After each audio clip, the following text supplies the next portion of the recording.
Hey guys, Chomsky here. Just want to talk about Titus Blackplume. Um, Not to be confused with Titus Whiteplume or anybody like that, but Titus Blackplume, the nearest, the newest Void legendary that Plarium announced earlier today. Just want to talk about him because I'm having a hard time whether or not I want to go for this guy. So, legendary defense, great, awesome. I Banner Lord, which is neat. They're gonna be kind of difficult to deal with because I could see this guy just being a pain in the ass when it comes down to any type of progression.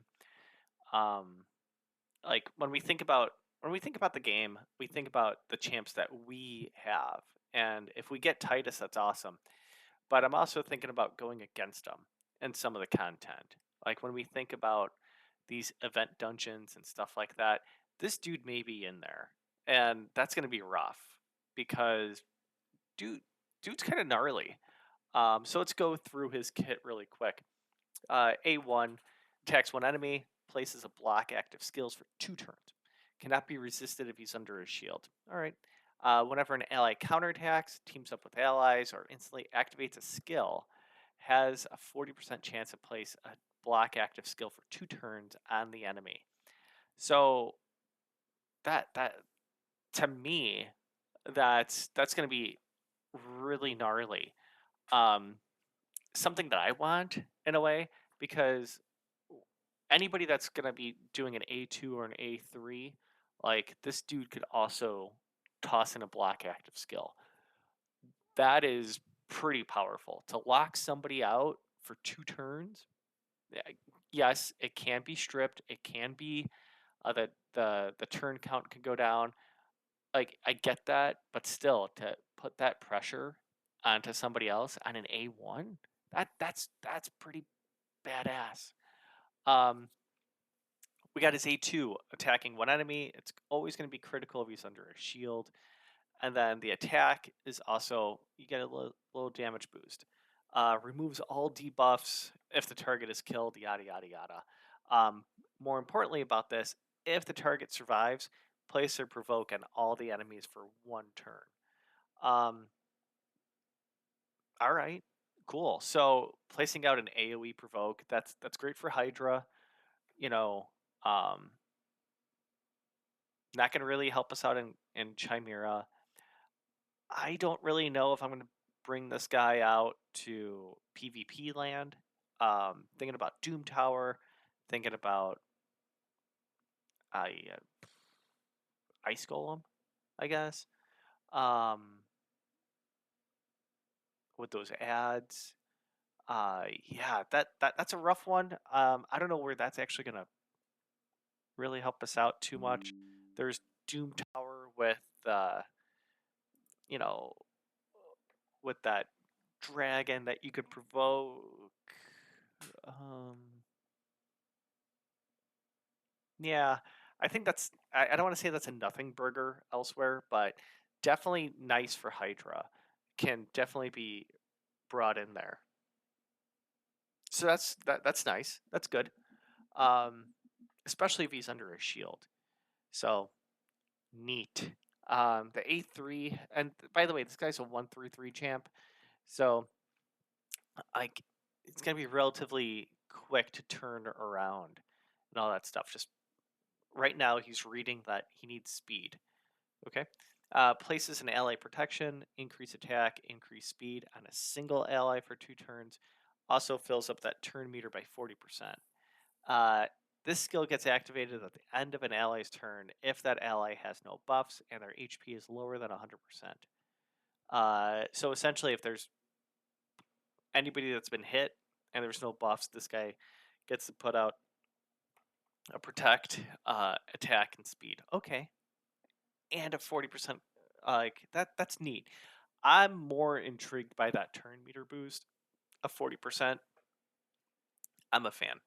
You know that's really badass. When we think about Lysandra, when we think about a Deacon and boosting up turn meter by like 20 or 30%, this is 40. Last time I checked, 40 is greater than 30. So that's really neat. That could be fun. Um, the passive, when I first saw this, I was blown away. Each time an enemy hits an ally, that ally's next attack will deal 10% more damage. Stacks up to 100. It resets after that ally deals damage. Okay, awesome. If if you have a slow ass team, you're going to be doing more damage. So bump up that stone skin, and there you go. Um, I think that's cool.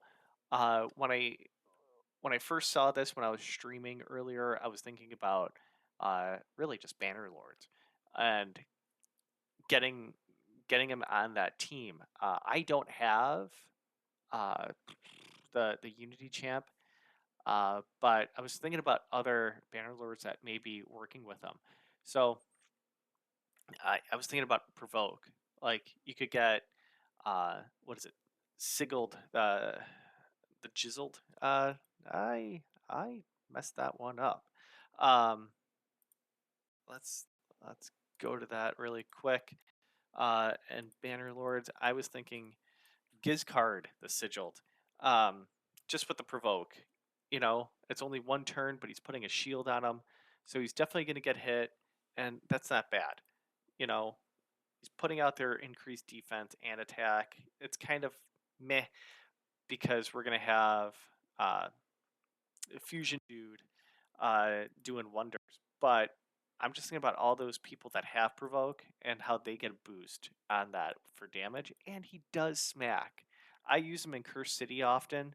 I think he's really good. Um, Thinking about Quintus to get another damage boost. Slaptimus over here to get more damage. It's really badass. Um, Sigmund, dude could do some damage. I mean, like, he's fine. But, Provoke, man, Provoke's really good. And especially getting new guy in there, I think that could be really good. Um, the aura is kind of wonky, man. I mean, when you're talking about avoid ally HP in all battles by 40%, okay, dude's defense. Okay. I would have thought that there's some synergy there, but if I'm putting this guy in the lead, who do I really, really want to get crack in here? And honestly, the only person I could see going is Terrace, just to get more damage out of him. And that is, I don't have him. Do I want him? Sure. But holy moly, does that really bump him up as well? To deal more damage if he gets hit? Ginormous, man. Um, to a certain extent, I was also thinking about Chamfort, but that doesn't really amount to much because I thought the shield was on everybody. It doesn't. So Chamfort again continues to be doing nothing out there. Um, there's some synergy with Androck, and I get it, but I don't know. I know Androck's got that buff coming in. I want to see the damage. I don't see that much damage coming out of him. Yeah, so getting getting new guy, um, again getting Titus here, which only makes me think about the TV show Titus back in the early '90s. Um, yeah, this is just rough. Uh, Thinking about other people that go with them. Like Rhonda's attack when she joins in, it's not considered a counterattack. Um, and she's not teaming up with allies to attack. She does that at the way that it's coded. Um, so okay, like I don't know. I still want to go for him because I'm gonna collect them all thing, but I am wary of the point inflation because the dude is a void legendary. I am intrigued to see what happens. Like the other champs that we need to get them, to see if they're going to be a little bit more worthwhile. I think at the current stage that we're in, I don't think we need him as much as a Newt or whatever. But looking at that A1, that that could do wonders, I think, in the event dungeon that we have right now. But just just to lock everyone out, when we think about block active skills, we have our bias with it, and we have Vermont too, and those are two heavy duty awesome champs. So having that block active skills for 2 turns uh, is pretty neat. I would put him, when we think about gear sets, I'm thinking about protection because I want that ally protect, the increase attack and increase speed to be out there, and I don't want that messed with. When I also think about relics too, there is stop this.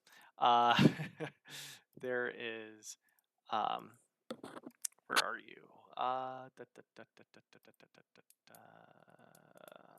I have it somewhere. Let's go back to this. Right? No, that's not it.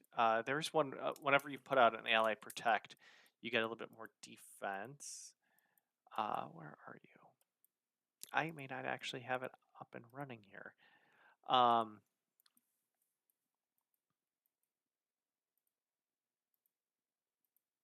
hmm,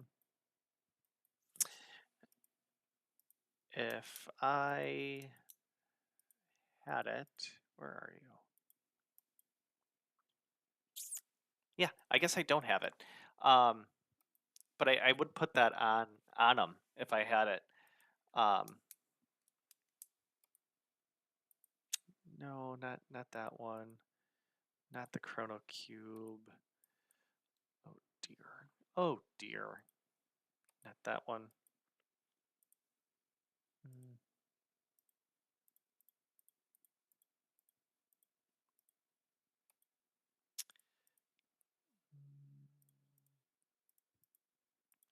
I tell you, after I'm done uh, with this, it's gonna come to me. Um, Gilded, no. But anything that increases our defense, like the Gilded Dragstone, would help. I don't know how much damage this dude is going to be busting out. Here we go. Uh, I mean, he does it once, but I mean, we're increasing defense, increasing HP. Those are things we do need, and resistance. I It's not that bad. I think that could be useful. It's only one square. Like that that's where it gets kind of rough. But this could be useful for him. I I I would imagine putting them all in in a support role. Um,